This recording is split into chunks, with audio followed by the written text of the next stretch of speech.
प्रधानमंत्री का बयान आया है कि बोला इस बार ही हम आर पार की लड़ाई करेंगे। इस बार कोई चीज़ नहीं होगी, पीओजेके वगैरह सब सॉर्ट आउट हो जाएगा, पाकिस्तान की धरती बिल्कुल बंजर हो जाएगी। तो ये बड़ा सीरियस बयान है। इसका मतलब है कुछ ना कुछ करा जा रहा है, कुछ प्लानिंग करी जा रही है।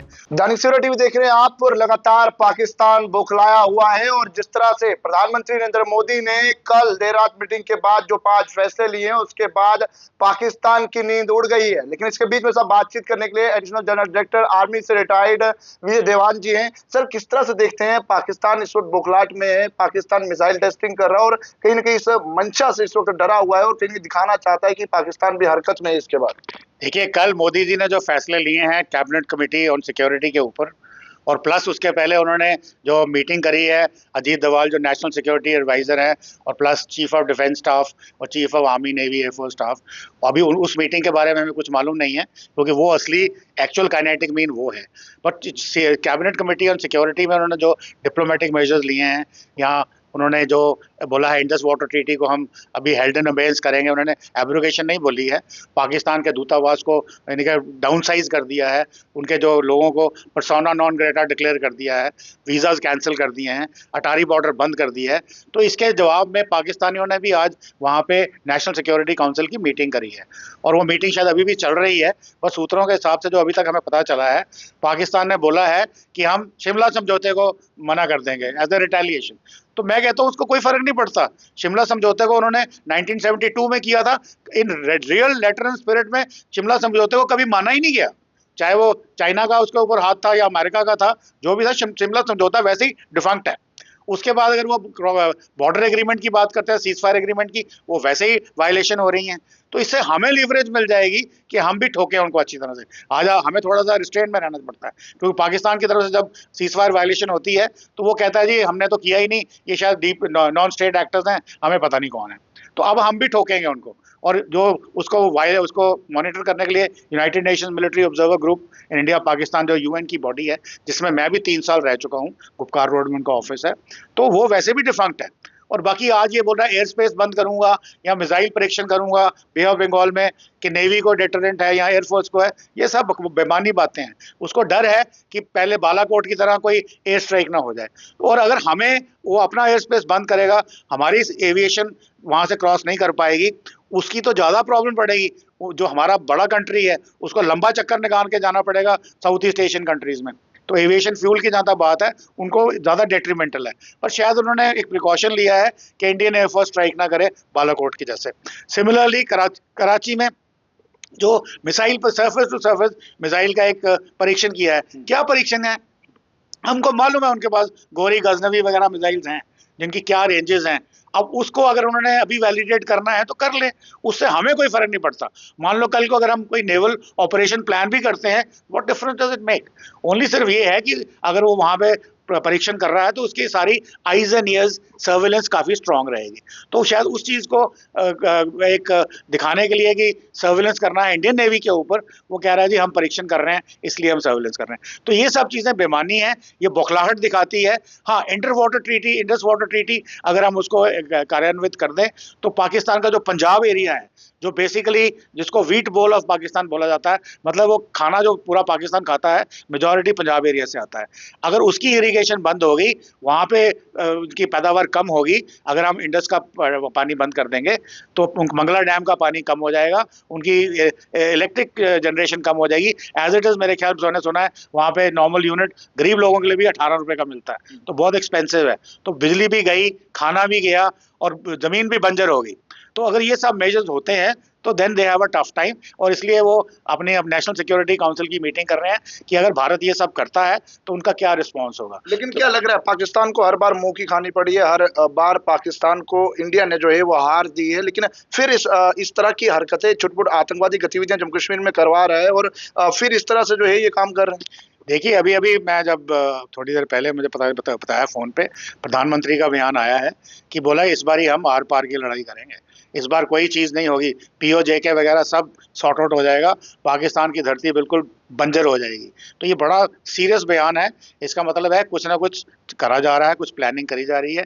तो पाकिस्तान को सिर्फ इतना रिक्वायरमेंट इतनी है पाकिस्तान की, और I am sure Sen minded लोग हैं पाकिस्तान में, बहुत सारे लोग हैं जो एंटी एस्टैब्लिशमेंट पाकिस्तान से बात करते हैं, पहले नहीं बात कर सकते थे, अब खुलना शुरू हो गए हैं। जब से इमरान खान साहब को अरेस्ट किया है और जो दंगे उसके बाद हुए हैं, पाकिस्तान कोर कमांडर के घर पे हमला, पाकिस्तान के मिलिट्री हेडक्वार्टर पे हमला, पाकिस्तान के मिलिट्री हॉस्पिटल में हमला, कभी सुना नहीं था, सोचा नहीं था कि ऐसा भी हो सकता है। तो वहां पे भी एक वेव बन रही है। अब उनको भी पता है भाई इंडिया के पास काफी ताकत है, वो पाकिस्तान का मटिया मेट कर देगा, 5 हिस्सों में बंटवा देगा, 5 कंट्रीज बन जाएंगे। वह इसलिए अक्लमंदी यही है कि आप इस आतंकवाद के ऊपर अंकुश कसो, जितने जिहादी आतंकवादी आपने अपने कंट्री में बिठा के रखे हैं उन पे लगाम कसो, ताकि आपको भारत आपके अगेंस्ट कोई कार्रवाई ना करे। नहीं तो ये तो हम करेंगे ही, बाकी अफगानिस्तान के थ्रू, अफगानिस्तान के लोग हालांकि वो भी इस्लामिक कंट्री है, पर वो भारत से रिक्वेस्ट कर रहे हैं कि आप हमें रिकग्नाइज करिए, हमारी मदद करिए, हम अपने तालिबान भेजेंगे पाकिस्तान गवर्नमेंट को सॉर्ट आउट करने के लिए। वो ऑलरेडी जबरदस्त लड़ाई चल रही है। तो इसलिए भारत के पास बहुत ऑप्शंस हैं पाकिस्तान को एकदम से निस्ते नाबूद करने के लिए। तो इसलिए पाकिस्तान की जो बुद्धिजीवी हैं उनको ये समझना चाहिए कि वो अपनी गवर्नमेंट रादर मिलिट्री एस्टैब्लिशमेंट जो है, आसिम मुनीर जो उनके मिलिट्री चीफ हैं, उन्होंने अभी जो बयान दिया था वो सीधा सीधा हस्तक्षेप था हिंदू मुस्लिम भड़काने के लिए। तो अभी हमें कोई शक नहीं रह गया है कि भाई वो जो आर्मी है वो इन्वॉल्व है। बाकी तहव्वुर राना हमारे पास है, वो अभी कुछ दिनों में मुंह खोल देगा, बक देगा कि पाकिस्तानी आर्मी किस तरह से इन्वॉल्व है अलॉन्ग विद द जिहादीज, और वो हम सारी दुनिया को प्रूफ दे देंगे। तो ये सबसे बचना है। तो मेरी सलाह पाकिस्तान को ये होगी, अगर मैं पाकिस्तान की तरफ से बुद्धिजीवी हूँगा, मैं तो ये करूँगा कि भारत में गड़बड़ी खिलाना बंद करो, उससे कुछ मिलने वाला नहीं है। कश्मीर आपको आज तक नहीं मिला, वो आपके लिए डिस्टेंट ड्रीम है। और आज अगर आपको पता हो कश्मीर के लोग सड़कों में निकले हुए हैं, एंटी पाकिस्तान नारे लगा रहे हैं। तो जब वो आपके साथ है ही नहीं तो आप क्यों बोल रहे हो? यहाँ में आपको एक बड़ी छोटी सी बात मुझे याद आती है।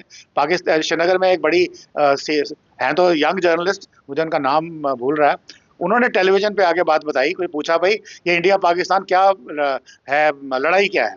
उन्होंने बोला ऐसा है जी कि 2 आदमी हैं और एक यंग बड़ी खूबसूरत लड़की है। तो वो लड़की जो है वो पहले उसको प्यार हो गया था एक आदमी के साथ, पर शादी उसकी दूसरे के साथ हो जाती है। तो अब वो जो प्यार वाला बंदा है वो कहता है नहीं ये लड़की मुझे प्यार करती है, इसको मुझे वापस करो। और लड़की कहती है नहीं मैं तो बड़ी खुश हूँ अपने हस्बैंड के साथ, तो क्यों जाना तुम्हारे पास? तो इंडिया पाकिस्तान का भी यही हिसाब है। कश्मीर वाले कह रहे हैं हमको नहीं जाना पाकिस्तान के पास। भाई तुमको किस लिए, तो क्यों तुम हमारे लिए इतना काम करते हो और हमारा ही खून बहा रहे हो? जो खून खराबा हो रहा है वो कश्मीर में ही हो रहा है। इस बार उन्होंने टूरिस्ट को टारगेट किया फॉर फर्स्ट टाइम, ये पहली बार हुआ है कि टूरिस्ट को टारगेट किया। हाँ पहले सिलेक्टेड किलिंग्स होती थी, माइग्रेंट्स को मारा जाता था, बट टूरिस्ट को पहली बार किया। तो इस किस्म की सिचुएशन पाकिस्तान को नहीं समझ में आती है। वो किस लिए दिमाग में बनाए हुए हैं कि जम्मू कश्मीर हमारा होना चाहिए था। वो अंग्रेजों की चाल थी, उसी की वजह से पाकिस्तान बना। तो ये किसी और दिन आपको समझाएंगे। लेकिन जीडी बख्शी जी का एक बयान भी सामने आया, उन्होंने कहा कि जो फोर्सेस के अंदर रिक्रूटमेंट नहीं हुई है, 1.5 लाख से अधिक जो पद खाली हैं, हमें उन्हें भी भरना होगा और उसके साथ बॉर्डर्स को भी मजबूती से जो है वो देखना होगा। देखिए जीडी बख्शी साहब अगर कुछ कहते हैं तो मैं उन पर कमेंट नहीं करूंगा, बट अगर फोर्सेस में पद खाली हैं तो वो इतने क्रिटिकल लेवल पे नहीं होंगे। अगर क्रिटिकल लेवल पे होते तो अभी तक आर्मी में एक्शन शुरू हो जाती, बिकॉज आर्मी जो है वो सिविल की एडमिनिस्ट्रेशन की तरह काम नहीं करती है। यहाँ पे हर चीज़ रियल टाइम में होता है और उसकी जो समीक्षा है वो समय समय पे होती रहती है। तो ठीक है अगर आपके पास मैन पावर की कमी है, पर इतनी कोई क्रिटिकल कमी नहीं है कि कल को अगर लड़ाई पे जाना पड़ गया तो आपके पास फोर्सेस कम पड़ जाएंगे। तो वो प्रॉब्लम बिल्कुल नहीं है। और क्या लगता है कि सिविलियंस पर जो वार किया गया है, इससे कहीं ना कहीं अगर इकोनॉमिकली बात करें तो कश्मीर के जो व्यापार है और उसी के साथ टूरिज्म, क्योंकि कश्मीर की बैकबोन टूरिज्म कहा जाता है, क्योंकि टूरिज्म आएगा तो जम्मू कश्मीर के अंदर पैसा जो है वो बनेगा और यहाँ के लोग जो है फायदा उठा पाएंगे। क्या लगता है इस वार के बाद काफी समय लगेगा वापस से कश्मीर में वो माहौल बनाने को? देखिए जो टूरिज्म का सवाल है वो एक ज़बरदस्त आघात है, और मुझे नहीं लगता आज अभी 5 सीज़न तो बहुत बढ़िया गए, ये वाला सीज़न शायद उतना बढ़िया नहीं जाएगा। बट लोग इतने डरते भी नहीं है, ये भी बता दूं मैं। बट आपको ये समझना चाहिए कि ये हुआ क्यों। ये हुआ इसलिए क्योंकि इस वक्त अमेरिका के उपराष्ट्रपति भारत में थे। उस वक्त $500 बिलियन की उनकी दरकार थी ट्रेड की, जो चाइना से शिफ्ट करना था भारत के अंदर। उसी समय भारत के प्रधानमंत्री बैठे हैं यूनाइटेड अरब एमिरेट्स में, सॉरी करेक्शन, सऊदी अरेबिया में मोहम्मद बिन सलमान के साथ। वो भी शायद 300 बिलियन डॉलर्स की दरकार कर रहे हैं। उसमें से अगर आपको पता हो, एक इंडो अरेबिक काउंसिल बनी है जो यूएई की है, अपना सऊदी अरेबिया की है, और उन्होंने बोला $100 बिलियन कश्मीर में लगाएंगे।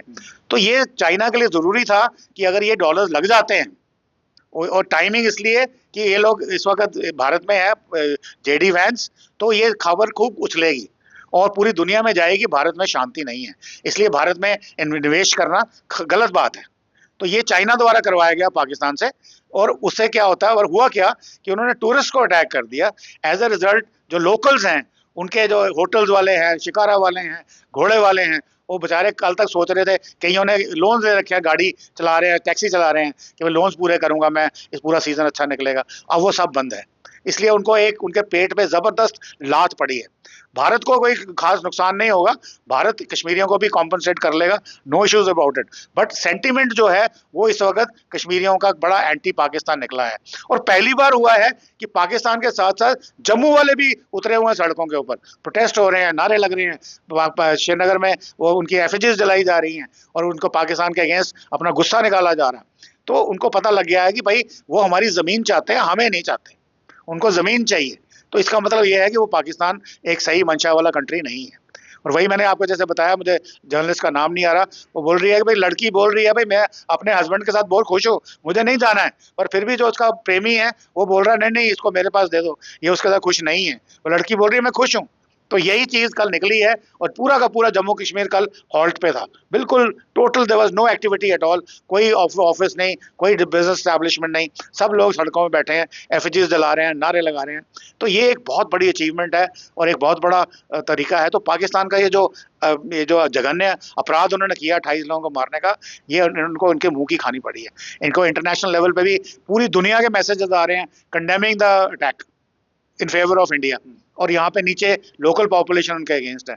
तो उनको बेवकूफ़ी है, तो इसलिए उनको समझना चाहिए, देखो इन चीज़ों में मत पड़ो। सिंपल सी बात है, आतंकवाद के आकाओं को पकड़ो, बंद करो और आतंकवाद पर लगाम लगाओ, इंडिया की तरफ मत भेजो। कश्मीर आपको नहीं मिलना, बंगाल आपको नहीं मिलना, कुछ नहीं मिलना आपको यहाँ से, क्योंकि हमारी इनहेरेंट स्ट्रेंथ बहुत है। और अब हमें तुम्हारी बात भी समझ में आ गई है, और साथ में हमारा जो कद है इंटरनेशनल लेवल पे वो काफ़ी ऊंचा जा चुका है। अब आपकी गिदड़ बपकियों से डरने वाले हम बिल्कुल नहीं हैं। यानी कि देखते हैं किस तरह से पाकिस्तान बौखलाया हुआ है और पाकिस्तान के अंदर मिसाइल टेस्टिंग भी की जा रही है। यानी पाकिस्तान की बौखलाहट आप साफ देख सकते हैं। लेकिन हिंदुस्तान की अगर बात करें तो लगातार प्रधानमंत्री नरेंद्र मोदी जी के जो 5 कदम उठाए गए हैं उसके बाद पाकिस्तान इस वक्त डरा हुआ है। पाकिस्तान जो है वो इस वक्त बिल्कुल इस माहौल में कि आखिरकार हिंदुस्तान बड़ी कार्रवाई पाकिस्तान के खिलाफ ना कर दे। विजय जी का ये साफ कहना है कि पाकिस्तान सपना देख रहा है कश्मीर को अपने साथ जोड़ने का। दैनिक सवेरा के साथ अंकुर भंडारी, जम्मू।